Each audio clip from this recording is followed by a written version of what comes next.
고난이 올 때 사람을 찾아가서 위로받는 것이 익숙해지잖아요. 그럼 어떤 문제가 생기는지 아십니까, 여러분들? 고난 속에서 하나님을 만나지 못해요. 왜? 고난 속에서 사람에게 찾아가서 다 위로받아 버렸기 때문에. 하나님께서는 고난을 주셔서 그 속에서 나를 만나길 원하는데, 그래서 고난을 우리에게 보내주시면서 기다리고 계신데 우리는 하나님께 안 가요. 사람을 찾아가서 위로를 받죠. 그래서 하나님께서 원하시는 결과가 고난을 통해서도 나올 수 없게 되는 것입니다. 그래서 오늘 이 시간에는 고난에 대한 문제를 좀 생각해 보도록 하겠습니다.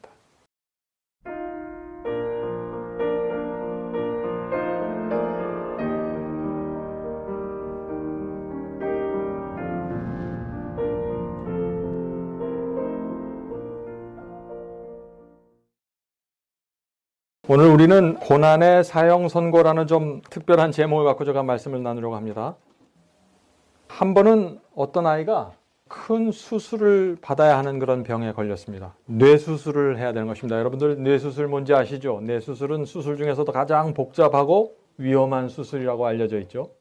조금만 잘못해서 그 뇌수술을 하다가 건드리면은 이 아이가 지금 반신불수가 될 수도 있고 평생 큰 문제에 시달릴 수 있는 그런 문제에 걸린 것입니다.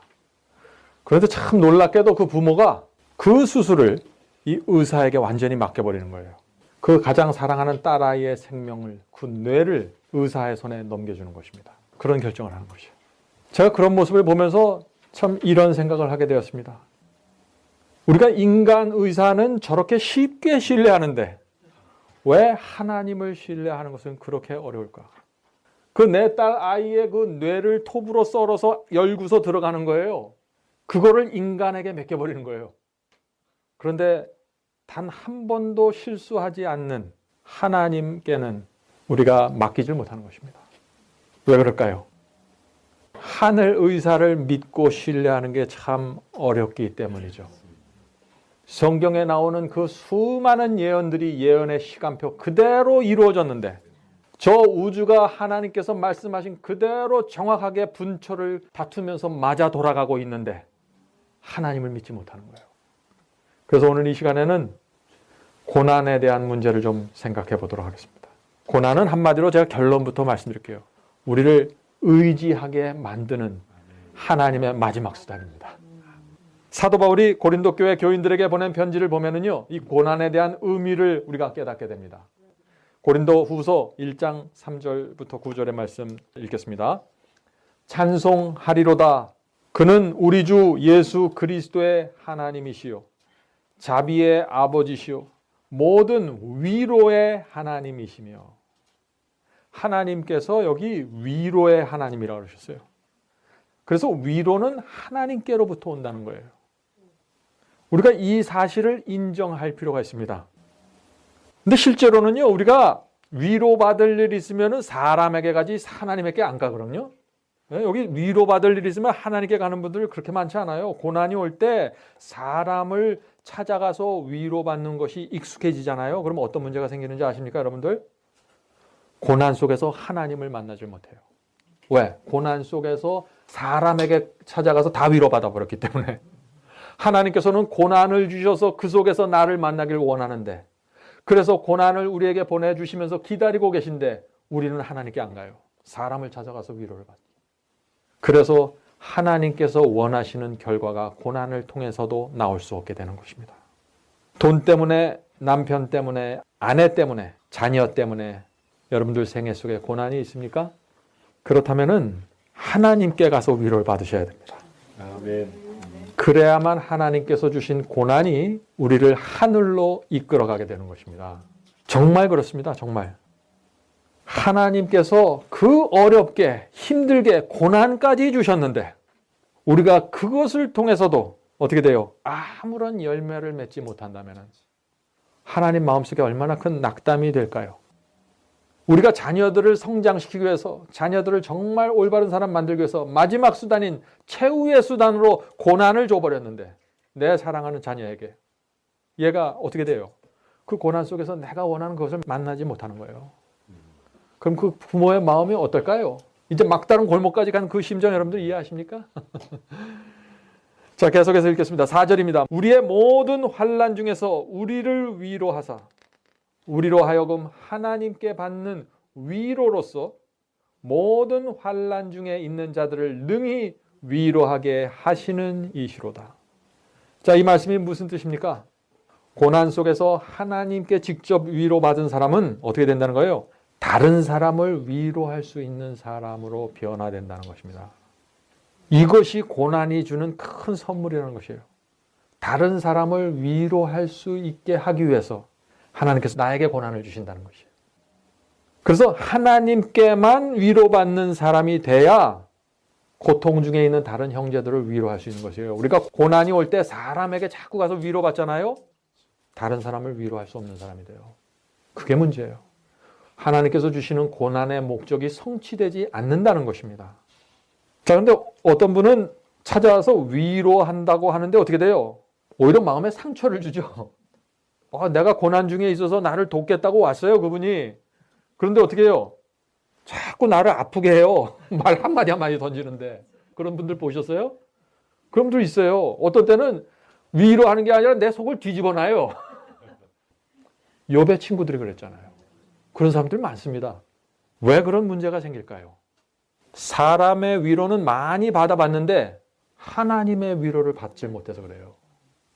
아까 여기서 말씀하셨잖아요. 사도 바울이 다른 사람을 위로할 수 있는 사람으로 변화되려면 하나님께로 위로를 받는 법을 배워야 된다. 그래서 하나님께 위로받은 사람이 달라지게 되는 것이에요. 변화하게 되는 것입니다. 그래서 하나님께 위로를 받으면요, 다른 사람이 고난당할 때 무슨 말을 해야 될지를 알게 돼요. 그 사람이 정말 필요가 뭔지 알게 돼요. 그것이 고난이 우리에게 주는 선물입니다. 자, 5절 읽겠습니다. 그리스도의 고난이 우리에게 넘친 것 같이 우리의 위로도 그리스도로 말미암아 넘치는도다. 참 이 사도 바울의 말씀은요, 커요. 굉장히 커요. 이 사이즈가. 그리스도께서 받으셨던 그 고난을, 예수님께서 받으셨던 그 고난을 우리가 넘치게 받아버리면 어떤 결과가 일어난다는 거예요? 우리가 다른 사람들이 고난 속에 있을 때 그 사람을 찾아가서 위로할 때 그 그리스도의 정신과 사상과 그 마음이 넘치게 흘러들어가게 된다는 거예요. 그 사람에게. 이런 사람이 얼마나 위대한 그리스도인입니까? 저는 이런 말씀을 대할 때마다 정말 부족함을 느껴요. 왜냐하면 저는 그리스도께서 받으셨던 그런 고난을 넘치게 받아보질 못했어요. 예수께서 받으셨던 고난이 어떤 고난입니까? 여기에 오해가 있으면 안 됩니다. 우리가 받고 있는 고난이 정말 예수께서 받으셨던 그 고난인지 내가 자초한 고난인지 이걸 잘 분별하셔야 돼요. 내가 고난을 자초해놓고 내가 이렇게 고난을 받았으니까 나는 변화의 열매가 맺히겠지 착각이에요. 지금 이 말씀은 뭐예요? 그리스도께서 받으셨던 그 고난을 내가 받아야 된다는 거예요. 그럼 그 고난이 뭔가? 의를 세우기 위해서 받으셨던 고난이에요. 진리를 세우기 위해서 받으셨던 고난이에요. 가난한 자를 살리기 위해서 받으셨던 고난이에요. 억울한 자를 돕다가 받은 고난이에요. 우리가 그렇게 살면서 고난을 받으면은 어떻게 돼요? 다른 사람들에게 그리스도의 위로를 넘치도록 나눠줄 수 있는 사람이 된다는 것입니다. 얼마나 아름다운 말입니까? 그런 사람이 복음을 능력 있게 전할 수 있는 사람이 되는 것이에요. 왜요? 감화력이 있기 때문에. 고난은 감화력을 만들어내는 아주 중요한 인자입니다. 자, 다음 말씀 읽겠습니다. 8절입니다. 형제들아, 우리가 아시아에서 당한 환난을 너희가 알지 못하기를 원치 아니하노니 힘에 지나도록 심한 고생을 받아 살 소망까지 끊어지고. 지금 이 사도 바울과 고린도 교회 교인들이 받았던 그 고난에 대해서 설명하는 거예요. 고생이 얼마나 심하면 이렇게 표현했을까요? 힘에 부치도록 심한 고생을 받아서 어떻게 됐어요? 살고자 하는 소망까지 끊어져 버리는 거예요. 고난이 심해져서. 자, 9절입니다. 우리 마음에 사형 선고를 받은 줄 알았으니 이는 우리로 자기를 의뢰하지 말고 오직 죽은 자를 다시 살리시는 하나님만 의뢰하게 하심이라. 이 바울의 말씀을 읽어보면요, 그 무게와 크기에 압도당해 버려요. 우리가 인간으로서 상상할 수 없는 그 어떤 신앙과 사상을 말하고 있기 때문에 그런 것입니다. 이 말씀에 사형 선고라는 표현이 나오죠. 이 사형 선고는요, 로마 황제가 내린 사형 선고가 아니에요. 지금 이 사형선고는 뭐냐면은 너무나 힘들어서, 이 고난이 힘들어서 살 소망까지 끊어지는 상황이 되다 보니까 지금 이 고린도 교회 교인들과 사도 바울이 어떤 상황까지 들어간다는 거예요? 아, 이제 하나님께서 내가 죽기를 바라는구나. 지금 하나님께서 정하신 그 죽을 때가 지금 됐나 보다. 이렇게 생각하는 거예요. 고난이 너무 심해지니까. 그게 뭐예요? 그게 사형선고로 느껴지는 고난이에요. 그게 고난의 사형선고. 고난이 심해지면은 아, 하나님께서 이제 나보러 죽으라는가 보다. 이렇게 생각하는 거예요. 여러분들 이런 고난 받아보셨어요? 이 초대교회에 이런 고난이 있어서 순결해지는 역사가 생기는 거예요. 순결해지는 역사가. 고난을 우리가 뭔지 잘 이해해야 됩니다. 이거 원망이 아니에요. 지금 사도 바울이 원망하는 게 아니에요. 지금 하나님의 고난이 어떻게 이루어지는지 그걸 설명하는 것이에요. 우리가 너무 힘들면은 이런 얘기 하잖아요. 하나님, 이제 제가 죽어야 될 때가 된 것 같습니다. 하나님 원하시면은 이제 잠들고 싶습니다. 저를 쉬도록 좀 허락해 주십시오. 저는 이렇게 말하는 분 한번 봤어요.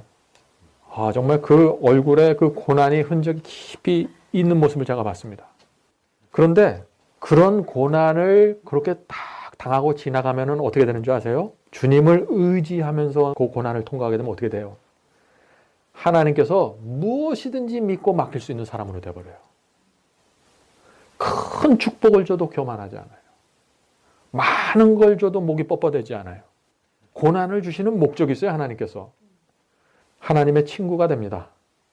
고난을 이렇게 말하면은 야, 참 신앙 정말 힘드네. 그런 생각 안 드세요? 이 고난에 대해서 이렇게 강조하면은 원래 구원이 그런 것입니다. 구원은요, 그냥 이루어지는 게 아니에요. 그 착각이에요. 구원은 불가능한 것이 이루어지는 거예요. 불가능한 것이. 구원이 어떻게 가능해요? 그게 불가능한 거지. 하늘 높이 매달아놨어요. 그거는. 내 힘으로 내 노력으로 얻을 수 없는 그 위치에 있어요. 구원은. 그렇기 때문에 우리가 구원에 대해서 그냥 얘기해버리면 굉장히 사람들이 힘들게 느껴질 수밖에 없는 거예요. 그래서 뭐가 있어야 돼요? 기적이 생기는 것입니다. 기적이. 하나님께서 주시는 기적, 하나님께서 주시는 생명이 생겨버려야 돼요. 그래서 구원은 전적으로 하나님께서 이루어지는 거예요. 그렇게 생각하면 또 구원이 굉장히 쉬워집니다. 내가 만들어내려고 그러면 너무 높아요, 이거는. 그런데 이건 절대적으로 내가 할 수 없는 거기 때문에, 이것은 절대적으로 하나님께서만 할 수 있는 거기 때문에 구원은 동시에 거저주시는 선물이라고 표현하는 것이에요. 여기에 오해가 되면 안 돼요. 이 두 가지가 다 있는 거예요, 지금 구원 속에. 기적이 일어나는 것입니다. 어떻게 기적이 일어날까요? 어떤 사람은요, 눈을 멀쩡히 뜨고 있을 때는 별로 사람이 그렇게 매력적인 사람이 아니었어요. 그런데 어느 날 이 사람이 사고로 두 눈을 잃어버렸어요. 그러니까 어떻게 돼요? 기가 막힌 사람이 됐어요. 기적이 일어났어요. 두 눈을 잃어버리고 나서 남들이 보지 못하는 것을 보기 시작했어요. 다른 눈이 열렸어요. 그게 고난이 우리에게 가져다 준 선물입니다. 고난은 기적을 일으켜요. 그래서 성경이 뭐라 해요? 고난이 올 때 기뻐하라 그러는 거예요. 기뻐하라. rejoice, 영어로 rejoice는 뭐예요? 뛸 듯이 기뻐하는 거예요. 뛸 듯이. 이게 성경의 진리를 정확하게 이해하고 있는 사람들이 말하는 고난입니다. 자, 고난은 우리에게 찾아오는 분명한 이유가 있습니다. 목적이 있어요. 그건 하나님께서 세우신 목적이에요. 고난에 대해서. 자, 고린도후서 1장 9절입니다. 우리 마음에 사형 선고를 받은 줄 알았으니 이는 우리로 자기를 의뢰하지 말고 오직 죽은 자를 다시 살리는 하나님만 의뢰하게 하심이라. 지금 사형 선고처럼 느껴지는 그 엄청난 고난이 오는데 그 이유와 목적이 뭐라는 거예요, 지금? 하나님만 의지하게 하기 위해서. 아니, 이 우주의 왕이시고 말씀 하나로 별을 다시고 물고기를 만드시는 그 하나님을 의지하는 게 왜 이렇게 어려울까요, 도대체? 시진핑이나 어느 미국 대통령 의지하라면 금방 뛰어가서 의지하는데 그거보다 수만 배, 수천 배 높은 하나님을 의지하는 게 도대체 왜 이렇게 어려울까요? 그래서 그게 참 사람들이 잘 못하기 때문에 하나님께서 사형 선고 같은 고난까지 때로는 허락하신다는 것입니다. 이해하시겠습니까, 여러분들? 우리가 이것을 이해해야 됩니다. 뭐냐면요, 모든 사람들은요, 태어나면서부터 갖고 나오는 어머니 뱃속으로부터 갖고 나오는 아주 강력한 성향이 있어요. 그건 똑같아요, 모든 사람들이. 그게 뭘까요? 나를 의지하는 성향이에요. 아주 그게 굉장히 강한 사람은요, 다른 사람도 의지 안 해요. 자존심이 워낙 강하면 다른 사람이 도와주겠다고 다 끊어버리고 자기만 의지해요. 그런 사람도 있어요. 그런데 하나님을 의지해요? 어림없는 얘기죠. 눈에 보이지 않는 하나님. 그래서 하나님을 의지하는 게 힘든 거예요. 나를 의지하는 성향이 너무나 강하기 때문에. 사람들이 많이 말하죠. 우리 자신을 의지하지 말고 하나님만 의지해야 됩니다. 그건 참 말만 쉬운 거예요. 그게 정말 좀처럼 우리 마음속에서 이루어지질 않아요. 아무에게나 생기는 경험이 아닙니다. 그게. 왜 그럴까요? 고난 때문에 그래요. 고난 때문에. 그게 빠져버리면은 웬만한 고난이 와서는요, 나를 의지하는 그 습관과 성향에서 벗어날 수가 없는 것입니다. 끈질겨요. 우리 사람은요, 조금만 여유가 있으면 나를 의지하고 내 힘을 의지하지 하나님께 가지 않습니다.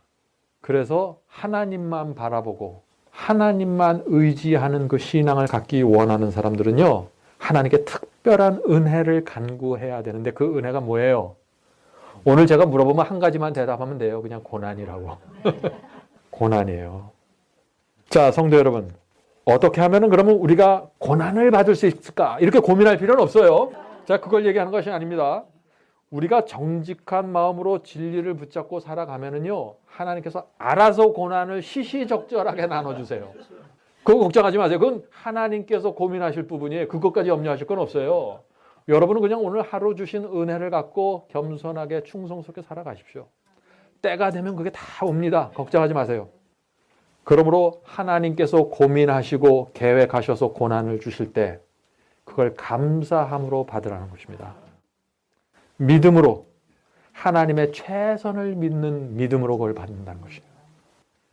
자, 고난이 찾아오는 또 하나의 이유 생각해 보겠습니다. 고난이 찾아오는 또 하나의 이유. 우리가 세상에 푹 빠져 살잖아요. 정신없이. 그럼 하나님께서 또 고난을 주세요. 왜 그럴까요? 정신 차리라고. 마음과 정신을 집중할 수 있는 환경을 마련해 주세요. 우리가 하늘을 바라볼 수 있는 환경을 마련해 주세요. 그 수단으로 뭘 주세요? 똑같은 대답하시면 돼요. 고난이라고. 고난. 시련과 고통을 주시는 거예요. 자, 그러면 시련과 고통이 오면은 어떻게 될까요, 우리가? 기도하지 않던 사람이에요. 그 사람은 분명히. 근데 갑자기 기도하기 시작해요. 이게 뭐예요? 기적이 일어나는 거예요. 성경은 이것을 변화라고 불러요. 열매라고 부르는 거예요. 말씀을 보지 않던 사람이에요. 그 사람이. 제가 알아요. 그런데 고난이 오니까 어떻게 돼요? 이 사람이. 갑자기 성경 어딨냐고 그래요. 성경을 찾아 읽기 시작하는 거예요. 왜 그래요? 하나님께서 고난의 은혜를 베풀었기 때문에 그런 거예요. 어제까지만 해도 하나님께 별 관심이 없었어요. 그 사람은 분명히. 그런데 고난을 받고 나니까 어떻게 돼요? 교회를 찾아가서 지금 기도하게 되는 거예요. 이렇게 고난이 오면은요, 평상시에는 볼 수 없는 독특한 것들이 나타나게 됩니다. 그래서 그것을 기적이라고 사람들이 말하는 것이죠. 어떤 사람은 항상 목이 뻣뻣하고 인사를 잘 안 하는 정도가 아니라 남이 인사해도 잘 받지 않는 사람이에요. 그 정도예요. 근데 고난이 오면 어떻게 돼요? 고난이 오면은. 정말 제가 교만했습니다. 이렇게 말해요. 그 사람이. 어떻게 돼요? 인사도 받지 않는 사람이. 이게 뭐예요? 기적이에요. 기적. 저 그림에서 보는 것처럼 꺾어진 알곡이에요. 목이 굽혀진 알곡들. 그래서 고난이 와야 기적이 일어나는 거예요. 그러니 하나님께서 얼마나 우리에게 고난을 주기 원하실까요? 고난만 주면 해결되니까. 그런데 그걸 굉장히 절제해요. 하나님께서. 그게 또 너무 가버리면 우리가 무너져 버리니까. 우리의 상황과 믿음과 다 감안하셔서 적당하게 달아갖고 주시는 거예요, 지금. 그러니 우리가 감사한 마음으로 받을 수밖에 없는 거예요. 하나님의 마음을 알면은. 모든 것이 잘 되고 만족할 때는요, 회개라는 그 말조차 몰랐어요, 이 사람이. 그런데 고난이 오니까 어떻게 돼요? 목사님을 찾아와서, 목사님, 제가 어떻게 해야 회개할 수 있습니까? 이렇게 물어봐요. 이것을 기적이라고 부르는 거예요. 그래서 고난이 오면은 전혀 새로운 마음이 생기는 거예요. 그래서 성경은 그것은 하늘에서 내려온 심령이라고 표현하는 것이죠. 어떤 사람은 가시가 있어서 말 나오면 항상 찔러버려요. 근데 고난이 오면 어떻게 될까요? 그리스도의 향기가 품어져 나오기 시작해요. 그래서 어떤 사람이 말을 할 때 가시가 있어서 탁 찔리잖아요. 그러면 머릿속에 뭘 생각해야 돼요? 저분이 아직 고난이 부족하구나. 이렇게 생각하시면 돼요. 거기 맞서고 싸우면 안 돼요. 그거는 성경을 모르는 사람들이에요. 아, 저분에게 고난의 은혜가 필요하구나. 그렇게 생각하시는 거예요. 성경 말씀을 우습게 생각하던 사람도 고난이 오면 어떻게 됩니까? 말씀 앞에 겸손하게 됩니다. 하나님의 이름을 함부로 부르지 않게 되는 거예요. 그래서 고난은 변화라는 기적을 반드시 가져옵니다. 이렇게 큰 유익이 생기는데 어떻게 하나님께서 우리에게 고난을 주시지 않을 수가 있어요. 우리가 하나님의 마음을 이해해야 돼요. 그런데 이렇게 고난을 하나님께서 고민하셔서 딱 달아서 주셨는데 기적이 안 일어나면 어떻게 되는 거예요? 그러면 변화가 안 생기면. 그런 사람들도 있잖아요. 고난이 분명히 왔어요. 그냥 지나가 버려요. 근데 그 사람한테는. 그러면 그게 무슨 문제예요? 그건 정말 무서운 문제예요. 두려운 문제예요. 하나님의 마지막 수단이 지금 이루어지지 않는 거예요. 고난 앞에서 교만하고 목을 세우고 있는 사람, 이 사람이야말로 정말 위험한 사람입니다. 자, 이렇게 고난이 명약인데 왜 우리가 나를 의지하고 살까요? 고난에 들어가서. 고난은 나를 의지하는 정신을 버리고 하나님만 의지하는 그 정신을 만들어주는 묘약이잖아요. 그런데도 불구하고 사람들이 자꾸 나를 의지해요. 자, 이 그림을 보세요. 한 사람이 높은 공중에서 아슬아슬하게 걸어가고 있잖아요. 자기를 의지하고 자기의 기술을 의지하고 자기의 균형 감각을 의지하고 지금 가고 있는 거예요. 능력도 없으면서 잘못 실수하면 저 벼랑 아래 깊이 떨어져서 죽는데 나를 의지해서 살아가는 거예요. 이게 우리의 모습이라는 것입니다. 하나님께서 하늘에서 이런 모습을 보면서 얼마나 안타까우실까요? 자, 고난이 오면은 하나님을 의지해야 되는데 고난 속에서도 우리가 하나님을 의지하지 못하는 경우가 있습니다. 왜 그럴까요? 두 가지 이유가 있습니다. 두 가지 이유. 첫째는 우리가 하나님의 능력이 정말 어떤 것인지 몰라서 그래요. 능력을 모르니까 어떻게 돼요? 고난이 오면 혼자 주저앉아서 울기만 하는 거예요. 하나님 또 왜 나에게 이런 고통을 허락하셨습니까? 왜 우리 집안에 이런 우환이 있어야 됩니까? 하고서 하늘을 원망하는 거예요. 지금 하나님께서 고난을 주신 이유도 모르고 하나님의 능력도 모르는 거예요, 지금. 옛날 유대 나라에 수많은 문둥병자들이 있었습니다. 문둥병자들. 그런데 정말 정작 예수께 나온 문둥병자들이 많지 않았어요. 성경에 보면은. 많지 않았어요. 왜 그랬을까요? 예수께만 가면은 살 수 있는데 그 문둥병자들이 예수께 가질 않았어요. 왜 그럴까요? 여러분들 그거 한번 생각해 보신 적 있습니까? 지금 예수께서는 죽은 자도 살릴 수 있는 그런 분이신데 지금 그분이 하늘에서 내려와서 문둥병자를 고쳐주겠다고 다니고 있는데 사람들이 오질 않는 거예요. 왜 그랬을까요? 왜 그랬을까요? 믿질 않았어요. 근데 왜 믿질 않았을까요? 거짓 선지자들에게 기만당했어요. 다른 거 아니에요. 여러분들 이상하게 생각할 거 없어요. 대부분의 사람들은 그 당시 유대교회의 제사장과 바리새인들의 설교를 듣고 살았습니다. 그들의 말은 뭐예요? 문둥병은 절대 고칠 수 없는 병이에요. 그게 그들의 가르침이었어요.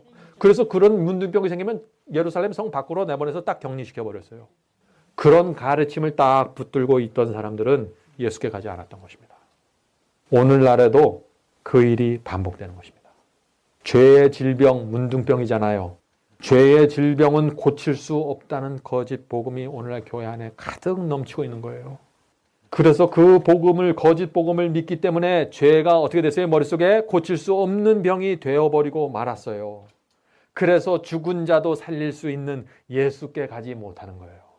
예수께 나가면 그 병이 고쳐질 수 있는데 성령께서 지금 이 땅에 계셔서 죄를 쫓아내시고 생명을 나눠주고 계신데 그것을 받지 못하는 것입니다. 왜 그래요? 성령께서 죄를 쫓아낼 수 있는 능력이 있다는 그 기쁜 소식을 듣지 못했기 때문에 그래요, 사람들이. 이 세상에요, 이 교회 안에 두 가지 복음이 있습니다. 교회들이 많고 교파가 많고 설교하는 사람들이 굉장히 많잖아요. 근데 설교 가만히 들으면 두 종류밖에 없어요. 뭔가 첫 번째는요, 육체의 그 소욕이 얼마나 강한지를 계속해서 강조해요. 어떤 사람들은 육체가 이렇게 강합니다. 우린 도무지 이길 수 없습니다. 사탄이 얼마나 강한지 아시죠? 여러분들 유혹이 오면 여러분 다 쓰러지잖아요. 우리는 그저 죄에 끌려다닐 수밖에 없는 죄의 종들입니다. 그러니까 여러분들 그냥 십자가 아래 들어가셔서 그냥 은혜로 구원 받는 거예요. 죄는 이길 수 없는 것입니다. 이런 설교들 여러분들 들어보셨습니까? 죄는 이길 수 없다는 결론으로 끌어가는 설교들이에요. 이게 마지막 시대 교회 안에 거의 대부분의 설교들이 여기에 초점을 맞추고 있습니다. 왜 그럴까요? 사람들에게 영혼의 평안을 주고 싶기 때문에 그래요. 근데 그건 거짓이에요. 거짓 영혼의 평안이에요. 자, 두 번째 복음. 이건 뭐냐? 저는 이 복음을 믿습니다. 이 두 번째 복음은 육체의 강함을, 육체의 더러움, 그것이 무엇인지 정확하게 알려주지만 그것보다 무엇을 강조하냐면 하나님의 능력을 강조해요. 죄에서 끌어낼 수 있는 하나님의 능력, 죄에서 해방시킬 수 있는 하나님의 능력, 죄를 이길 수 있는 하나님의 능력, 사탄을 압도하는 하나님의 능력, 은혜 아래 거하면은 죄에서 풀려날 수 있다는 복음, 이것을 강조하는 복음. 그래서 오늘날 기독교 안에 있는 모든 사람들은 이 두 가지 복음 중에 하나를 반드시 결정하고 선택해야 되는 입장에 살아가고 있는 것입니다. 문둥병자도 나을 수 있다는 복음. 그것이 마지막 시대에 하나님께서 주시는 복음입니다. 그것을 믿는 사람과 육체가 강하기 때문에 쓰러질 수 없고 끌려다닐 수 없고 종으로 살 수밖에 없다라고 강조하는 복음은 전혀 다른 것입니다. 이거는. 자, 우리가 나를 의지하는 두 번째 이유를 좀 보겠습니다. 이 고난이 왔는데 자꾸 나를 의지하는 이유는요, 내가 내 자신을 의지하면서 사는 것이 너무 습관이 되어버렸어요. 교회를 수십 년간 다녔어도 계속해서 나를 의지하면서 살아왔어요. 그래서 하나님 없이 사는 게 완전히 정상처럼 느껴졌어요. 습관이 돼버린 거예요. 그래서 하나님을 의지한다는 게 도대체 뭔지 모르는 거예요, 이게. 제가 그랬습니다. 제가 교회에 들어와서 처음에 자꾸 목사님들이 믿음으로 살라고 그러고 하나님을 의지하면서 살라는데 이게 뭔지 모르겠어요. 이게 도대체 어떻게 하라는 건지. 살라고 말하지 어떻게 안 가르쳐 주니까. 모르는 거예요, 자꾸. 그러니까 어떻게 해요? 눈에 보이는 거 자꾸 의지하는 거예요. 눈에 보이는 거. 사람이 보이면 사람 의지하고 물건이 보이면 물건 의지하고.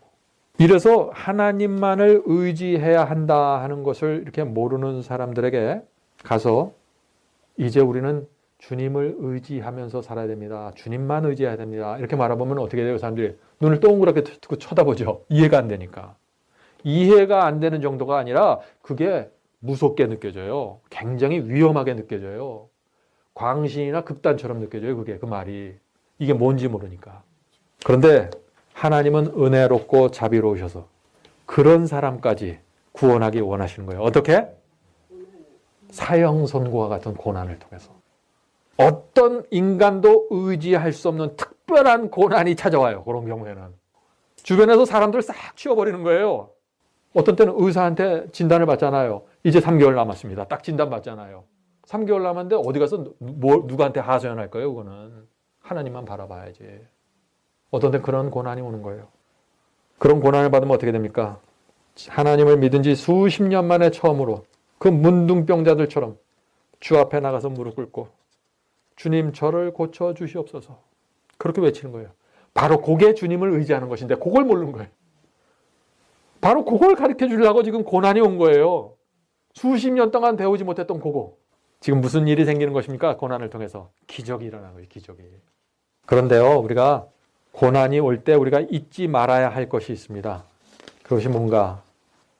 아이가 수술을 받으려고 지금 수술실에 들어가면은 가나운 손에 끌려서 침대에 누워서 자꾸 엄마를 보잖아요. 두려워서. 혼자 들어가니까.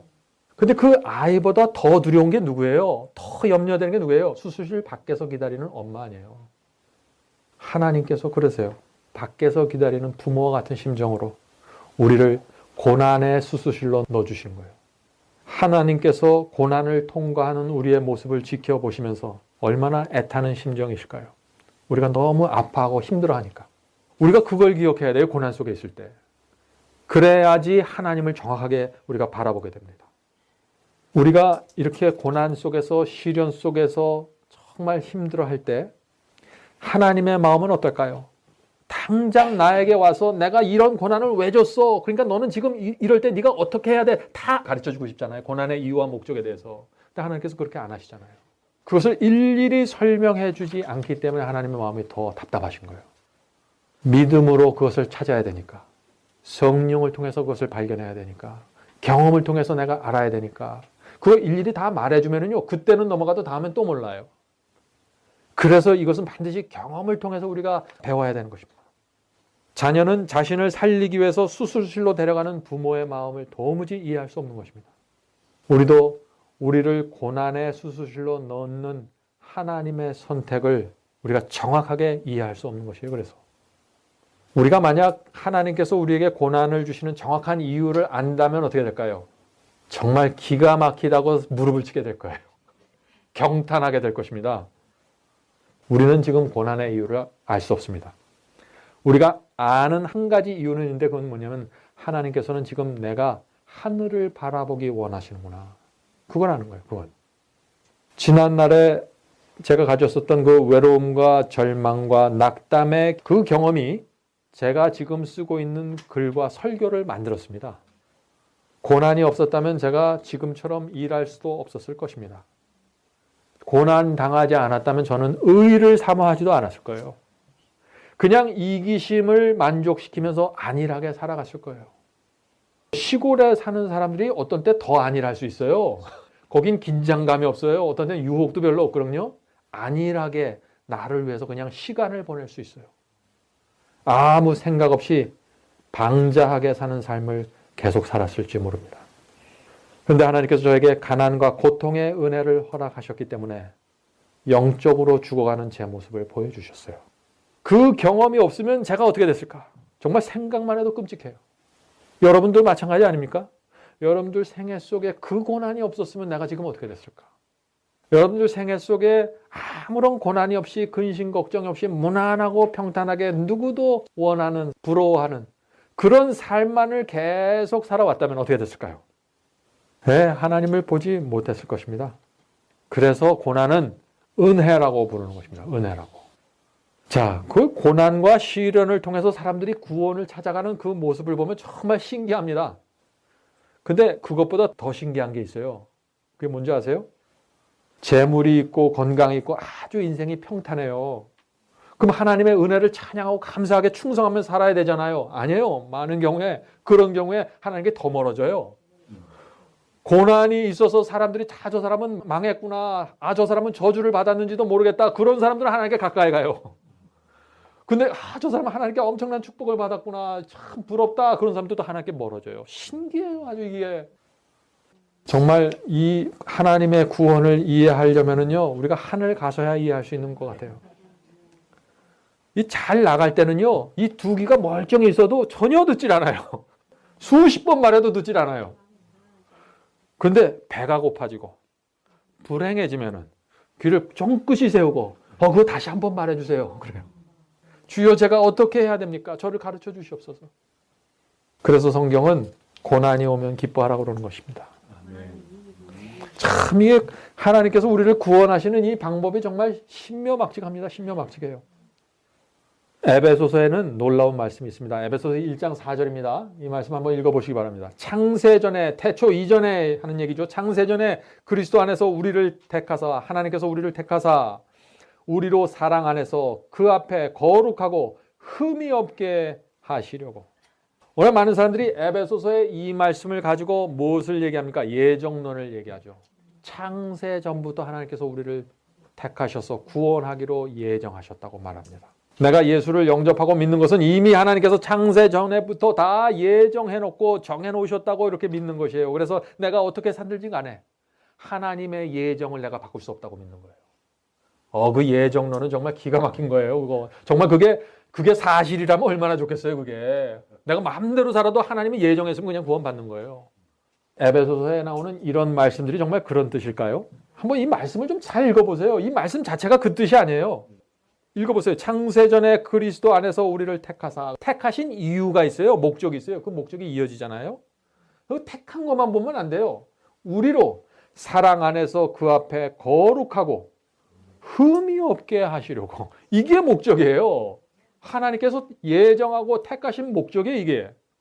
이것이 성경이 말하는 하나님의 예정입니다. 하나님의 예정은 어떤 사람은 구원하고 어떤 사람은 멸망시키고 하나님께서 자의로 결정해 놓으셨다. 이게 아닙니다. 하나님의 예정은 뭔지 아세요? 베드로후서 3장 9절 보세요. 하나님의 예정은 이거예요. 뭐예요? 주의 약속은 오직 너희를 대하여 오래 참으사 아무도 멸망치 않고 다 회개하기에 이르기를 원하시느니라. 모든 사람이 회개해서 구원받는 것이 하나님의 예정이에요. 얼마나 분명합니까? 그런데 또 이걸 갖고 또 다른 데로 끌고 가는 사람이 있죠. 이것 봐라. 하나님께서 우리 모두를 구하는다. 사도 바울의 그 디모데후서 1장 8절 말씀을 안 읽어서 그래요. 이게 말씀 한 구절 갖고 뭘 결정하려고 자꾸 애를 써서 그래요. 자기의 마음에 맞는 한 구절을 붙들고 사는 사람들. 위험한 사람들입니다. 디모데후서 1장 8절 보세요. 오직 하나님의 능력을 쫓아 복음과 함께 고난을 받으라. 얼마나 분명해요. 바울은 복음을 받을 때 고난도 함께 받아야 한다고 지금 말하고 있는 것이에요. 이게 두 개가 한 세트라는 거예요. 따로 떨어진 게 아니라는 거예요. 복음만 받으면 구원의 경험이 이루어지지 않기 때문에 그런 거예요. 이게 우리를 구원하시는 하나님의 예정을 정말 여러분들 받기 원하십니까? 그러면 고난까지 받으셔야 되는 것이에요. 오늘 많은 사람들이, 많은 교회들이 하나님께서 우리를 구원하기로 예정하셨습니다. 이것은 정말 기쁜 소식이고 이것이야말로 복음입니다. 라고 설교하죠.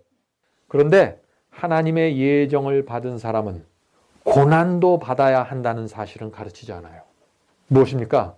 하나님의 백성들에게 그 멋진 면류관만 보여주고 십자가는 보여주지 않는 거예요. 이게 가시관은 숨기려고 하는 거예요. 그래서 어떻게 됩니까? 복음이 빗나가 버렸습니다. 교회가 타락하는 거예요. 그래서 고난을 숨겨버렸기 때문에. 교회가 고난을 숨기잖아요. 재앙이 내립니다. 타락이라는 재앙이 내려요. 교인들이 세속화되어 버리고 맙니다. 성도 여러분, 제가 자꾸 고난을 받아야 된다 그러니까 좀 스트레스가 생기십니까? 아, 감사합니다. 그렇게 대답하시는 분들이 많지 않은데 정말 그런 대답을 해주셔서 정말 감사합니다. 한 가지 확실한 거는요, 하나님께서 고난을 제시는데 달아서 주신다 그랬잖아요. 우리가 감당할 수 없는 고난은 결코 허용하지 않습니다. 우리 부모들도 마찬가지잖아요. 아이들이 잘못하고 정신없을 때 고난을 허락하는데 어떻게 돼요? 걔가 그 고난에 그냥 확 압도돼하고 그냥 완전히 자포자기 하도록 만드십니까? 우리 부모들도 그렇게 안 하잖아요. 하나님도 마찬가지입니다. 하나님께서 항상 우리 곁에 계셔서 우리가 통과하는 그 시련과 고난의 그 풀무불의 온도를 항상 조절하고 계세요. 주저앉아서. 그거 딱 조절하고 계시는 거예요. 그걸 봐야 고난 속에서 실망하지 않아요. 그걸 봐야 하나님의 사랑을 알아요. 고난 속에서. 그래서 이 하나님의 예정이라는 것은요, 막무가내로 누구는 구원하고 누구는 멸망시킨다 이렇게 막무가내로 오는 게 아니에요. 하나님의 예정은 아주 정교한 계획 속에서 움직여지는 것입니다. 여러분들 그것을 믿으시죠? 아멘. 감사합니다. 다음 문제 좀 살펴보죠. 이 문제 우리가 참 익숙한 문제입니다. 아침에 우리가 예배드리고 찬송 부리고 하루를 힘차게 시작하죠? 근데 낮에 찾아오는 그 시험과 고난이 있습니다. 우리의 마음이 이리저리 끌려다닙니다. 그러면 또 시달리게 되죠. 우리의 영혼이. 그럼 어떻게 됩니까? 마음이 고난을 받게 되죠. 그럼 밤이 돼서 기도하면 어떻게 돼요? 잘 기도가 안 나와요. 낮에 너무 시달렸기 때문에. 성도 여러분, 이건 굉장히 중요한 문제입니다. 세상을 버린 사람이 많지 않아요. 그런데 자아를 이기고 승리한 사람은 그것보다 훨씬 더 적습니다. 여러분들 그 사실 동의하십니까? 이기는 자는 하늘을 얻고 말씀을 순종하는 자가 영생을 얻는다는 그 진리를 알고 있는데 그것이 내 속에서 이루어지지 않으면 마음에 고뇌가 생기는 거예요. 그것이 오늘 내 삶 속에서 이루어지지 않으면 그날 저녁에 고민이 생기는 거예요. 무엇이 문제인가? 자아가 십자가에 못 박히지 않기 때문에 생기는 문제들이죠. 이런 문제들이. 자, 그러면 어떻게 하면 나를 십자가에 못 박을 수 있을까요?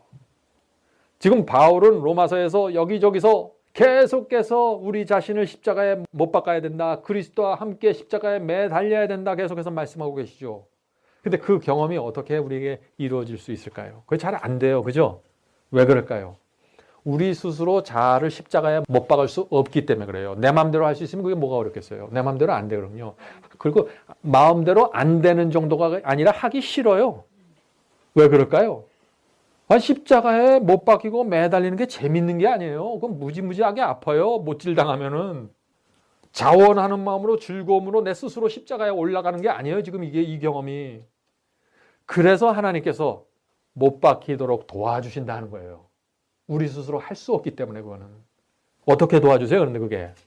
제가 질문하면 뭘 대답하라 그랬어요? 오늘 고난, 시련과 고통으로 우리를 도와주시는 거예요. 시련과 고통으로. 자, 우리가 십자가에 못 박는 고난이 찾아오는 거예요. 우리 자신을 십자가에 못 박을 수 있는 아주 절호의 기회가 오는데 그것이 고난이라는 모습으로 찾아와요. 그래서 우리 깜짝 놀라는 거예요. 내가 기대한 건 이거 아닌데.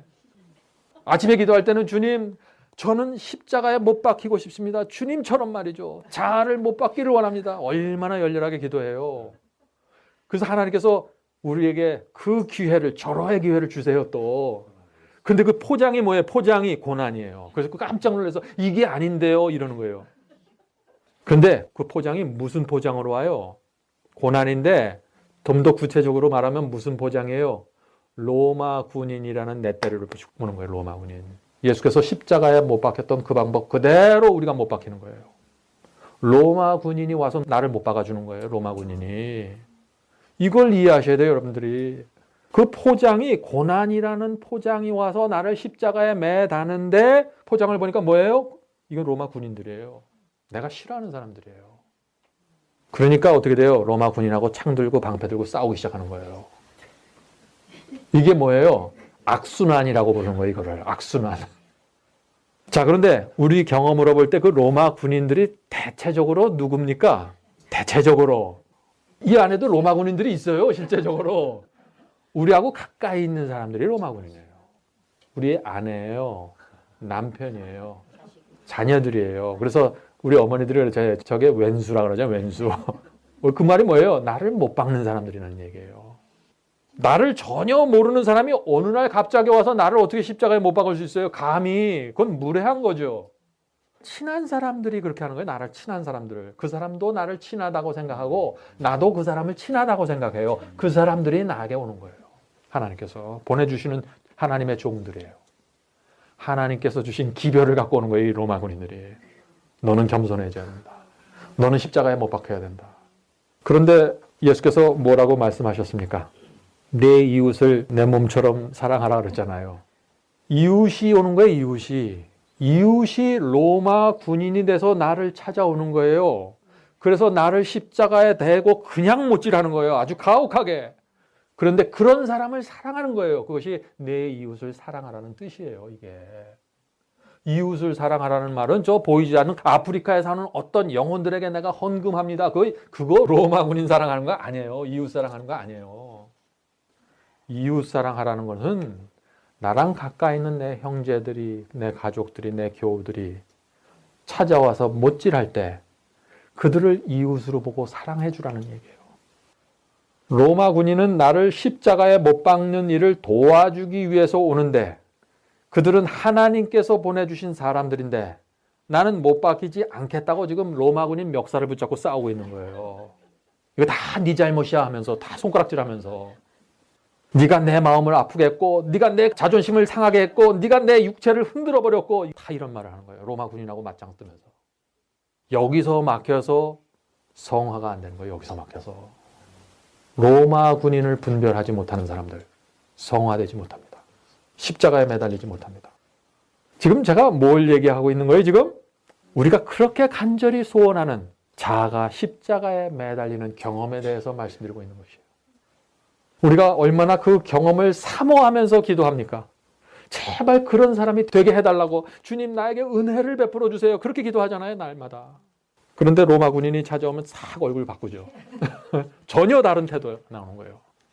조금 전에 기도할 때하고는 전혀 다른 태도가 나오는 거예요. 이게 도대체 우리에게 나오는 이 두 가지 모습을 보면서 우리가 좀 깨달아야 돼요. 이제는. 오랫동안 믿으셨잖아요. 이제. 그런데요. 로마 군인이 나한테 와서 나를 십자가에 못 박는데 뭐 엄청나게 네가 이제부터 세상을 포기하라 그러면서 못 박는 게 아니에요. 그런 뭐 스케일이 있는 얘기로 나를 못 박는 게 아니에요. 뭐로 못 박아요? 아주 짜증나게 박아요. 아주 유치하게. 근데 나는 그거보다 더 유치해서 견디질 못해요. 이게 문제예요. 그래서 십자가에 매달릴 수 있는 사람이 누구인가? 내 마음과 생애를 주님께 드린 사람만 되는 거예요. 이게 결국 아무나 되는 게 아니에요. 로마 군인이 하루에 수십 번 찾아와도 안 돼요. 이거는. 하나님께서 우리에게 수십 번 기회를 줘도 못하는 거예요. 그래서 내 마음과 생애를 바치지 않았기 때문에. 이 로마 군인과 대항하고 싸우는 한 결코 자아가 십자가에 못 박힐 수 없습니다. 이게 결론이에요. 그게 예수 그리스도께서 십자가에 못 박히는 그 경험을 통해서 우리가 배울 수 있는 것입니다. 자, 그렇다면은 우리가 로마 군인에 의해서 십자가에 못 박힐 때 우리가 어떻게 반응해야 될까요? 이게 굉장히 중요한 것입니다. 그것도 예수님께서 십자가에 매달리셨을 때 반응했던 거 보면 돼요. 다 그게 우리의 모본입니다. 예수께서 딱 두 가지를 하셨어요. 뭐냐면은 신음소리를 냈어요. 너무나 아프기 때문에 영혼에 고통이 있어서 신음소리를 내요. 여러분들도 그거 하실 수 있어요. 누가 와서 못질하잖아요. 영혼의 신음소리를 낼 수 있습니다. 영혼의 신음이라는 것은 불평이나 불만이 아니에요. 그 사람과 싸우는 것을 의미하는 게 아니에요. 아프니까 신음소리가 나오죠, 입에서. 두 번째는 나를 못 박는 사람을 용서해 달라는 기도예요. 이 두 가지예요. 이 두 가지가 돼야 드디어 십자가의 자아가 못질 당할 수 있게 되는 것입니다. 이 둘 중 하나만 안 되면 안 돼요. 어떤 사람은요, 영혼의 고통의 그 신음소리는 내요. 끙끙 앓면서. 그런데 용서를 못해요. 너 나를 박았지? 계속 노려보는 거예요. 너 두고 보자. 이렇게 사는 거예요. 그게 십자가의 경험이 아니죠. 우리가 정말 원하는 경험이 어떤 겁니까? 로마서 8장에 나오는 이런 경험 아니에요? 로마서 8장 13절, 14절. 너희가 육신대로 살면 반드시 죽을 것이로되 영으로서 몸의 행실을 죽이면 살리니. 무릇 하나님의 영으로 인도함을 받는 그들은 곧 하나님의 아들이라. 뭐예요? 몸의 행실을 죽인다는 게 뭐죠? 십자가에 나를 못 박아 매다는 거예요. 그 경험이 돼야 뭐예요? 하나님의 아들이라는 거예요. 그 경험이 이루어져야. 성도 여러분, 항상 깨어 쉬지 말고 기도하라 라는 말씀 여러분들 아시죠? 유명한 말씀 아닙니까? 이 말씀의 뜻이 무엇입니까? 오늘 우리가 다루고 있는 이 주제와 연결시켜서 이 말씀의 의미를 생각하면은 이런 뜻이죠. 로마 군인이 시험과 고난을 가지고 나를 찾아올 때 항상 그것을 받아들일 수 있는 마음의 준비를 갖추면서 살라는 거예요. 그것이 깨어서 쉬지 말고 기도하는 그 삶이에요. 그것이 로마 군인을 맞이할 수 있는 태도. 어떤 사람이 가능한가? 주님과 연결되어 있는 사람, 주 안에 거하는 사람이 되는 거예요. 그렇게 돼야 성령의 세미한 음성을 들을 수 있습니다. 주님과 연결되어 있어야만 성령의 세미한 음성을 그래야만 들을 수 있어요. 고난이 올 때, 시험이 올 때, 유혹이 올 때 피할 길을 알려주시는 성령의 음성을 들을 수 있어야 되는 것이에요. 그래야 고난이 와서 로마 군인이 와서 나를 매달려고 하면은 성령께서 지금이 바로 그때다라고 알려주시는 것입니다. 네가 매달려야 될 때다 알려주시는 거예요. 그러면 예 알겠습니다. 털 깎인 어린 양처럼 예수님처럼 매달리는 거예요. 예수님이 능력이 없어서 거기 매달리셨어요? 내가 저 사람하고 싸워서 이길 자신이 없어서 매달리는 것입니까? 내가 말을 못해서 매달려요? 아니에요.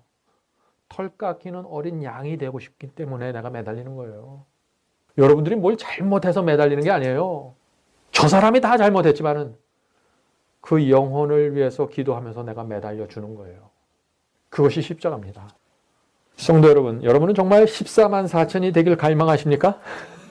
여기서 갑자기 14만 4천 얘기하는 거 좀 이상한가요?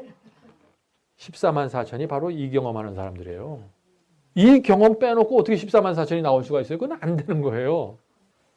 14만 4천이는 요한계시록이 말하기를 새 노래를 부른다고 했습니다. 새 노래. 새 노래가 뭡니까? 새 노래. 경험의 노래죠. 그것은 우리가 가지고 있는 재산을 바치는 힘겹게 희생하면서 재산을 바치는 경험, 그거 새 노래입니다. 또 병든 자를 불쌍히 여기고 치료해 주는 경험, 새 노래예요. 가난한 자를 도와주는 경험, 새 노래입니다. 그런데 그 새 노래 속에 가장 귀하고 소중한 노래가 무엇일까요? 그것이 오늘 우리가 배운 자아를 십자가에 못 박고 승리하는 노래입니다. 생각해 보세요. 자아를 십자가에 못 박는 경험 없이 남을 열심히 도와주는 것, 무슨 의미가 있을까요? 자아를 십자가에 못 박지 않는 사람들이 병든 자를 찾아다니면서 계속 고쳐주고 있어요. 근데 집에 오면 자아가 십자가에 못 박히지 않았어요. 이게 안 되는 거예요, 이게. 그래서 이 경험이 바닥에 깔려 있어 놓고 그 위에 이 경험도 올라가고 저 경험도 올라가는 거예요. 이거는 정말 육체를 십자가에 못 박는다. 로마 군인에게 내 손과 발을 내준다. 이거 정말 고통스럽거든요. 육체를 못 박는 고난이에요. 그래서 예수님이 이렇게까지 설명했어요. 그게 얼마나 고통스러우면. 보세요. 마태복음 18장 8절 9절입니다. 만일 내 손이나 내 발이 너를 범죄케 하거든 찍어버리라. 내 발이나 손을 찍어버리는 경험이에요. 내 의지를 꺾는 거예요, 이게. 이만큼 힘들다는 거예요. 누가 쉽다고 얘기해요, 그걸? 절대 쉬운 거 아니에요. 만일 내 눈이 너를 범죄케 하거든 빼어내버려라. 이게 십자가에 매달리는 경험이에요. 그래서 사람들이 못하는 거예요. 내 눈을 지키고 싶고 내 손과 발을 그대로 깨끗하게 지키고 싶기 때문에 내주질 않는 거예요, 그거를. 이게 참 이 십자가에 매달리는 이 경험이 이렇게 고통스럽기 때문에 여러 가지 복음이 교회 안에 들어오는 거예요. 여러 가지 복음. 여러분들 아십니까? 그냥 이런 거 없이 그냥 거저 모든 것이 이루어질 것처럼 그렇게 환상적인 얘기를 하죠. 그런 설교와 그런 복음들이 얼마나 많이 있습니까? 왜 그래요? 십자가에 매달리지 않는 신학자들과 십자가에 매달리는 것이 뭔지 모르는 설교자들 때문에 생기는 거예요, 그게.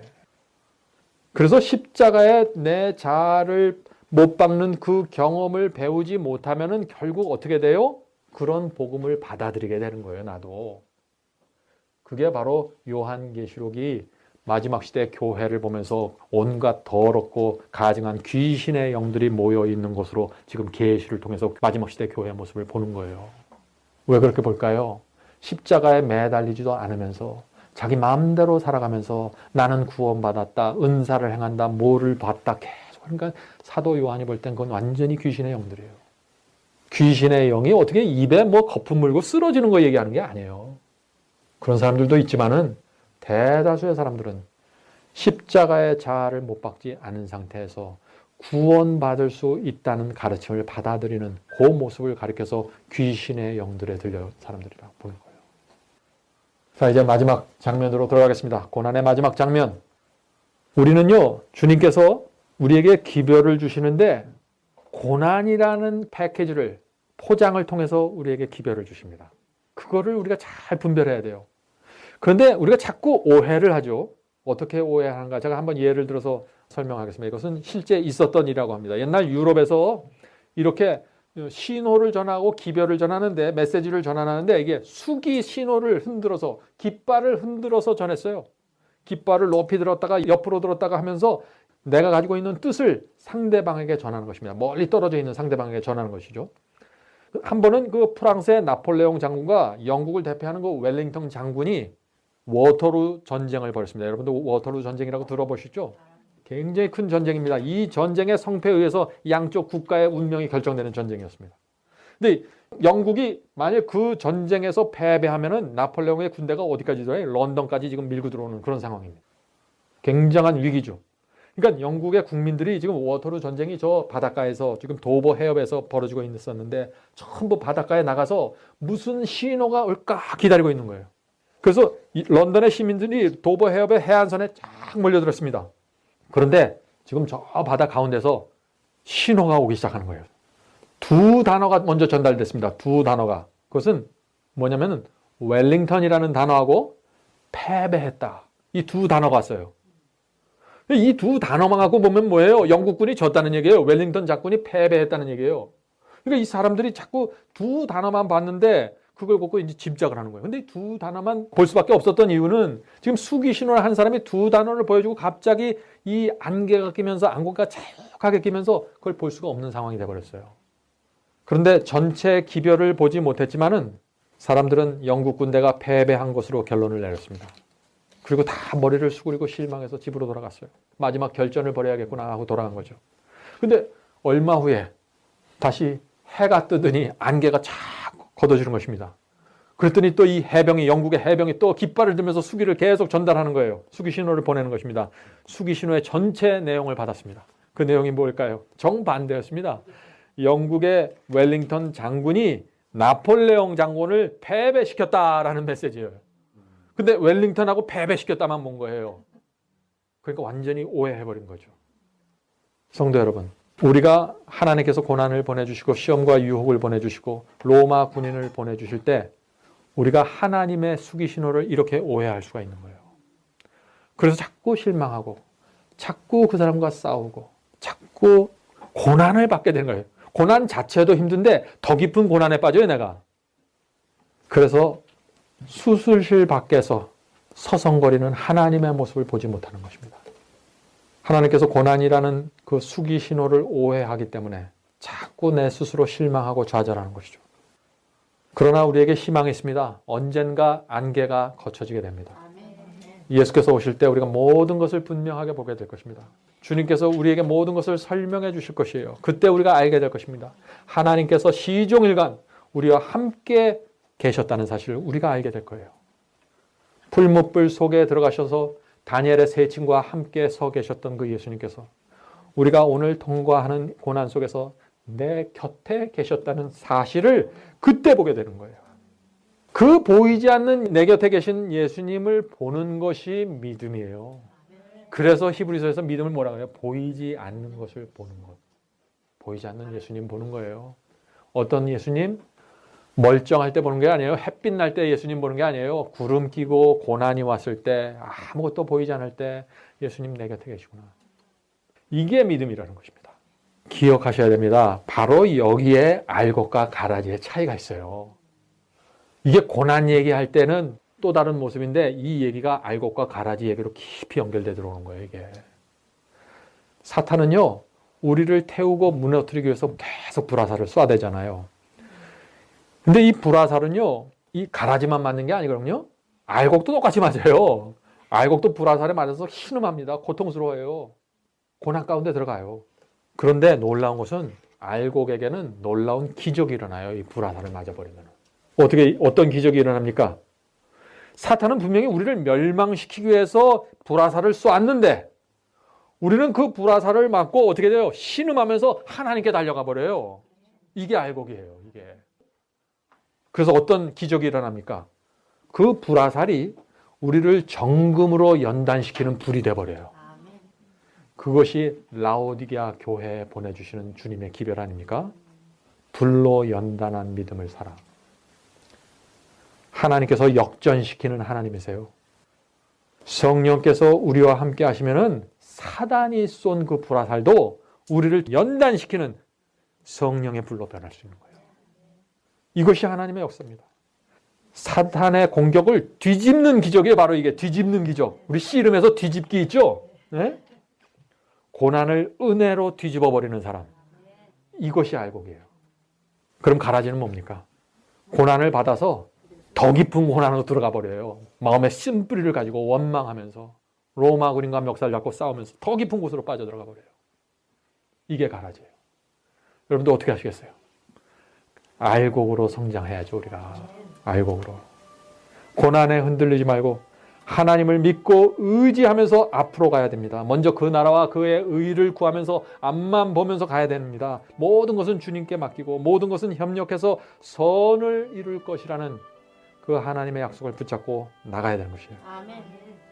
고난이 은혜가 되면 그것은 구원입니다. 우리 모두 그런 경험 속으로 들어가게 되기를 제가 간절히 바랍니다.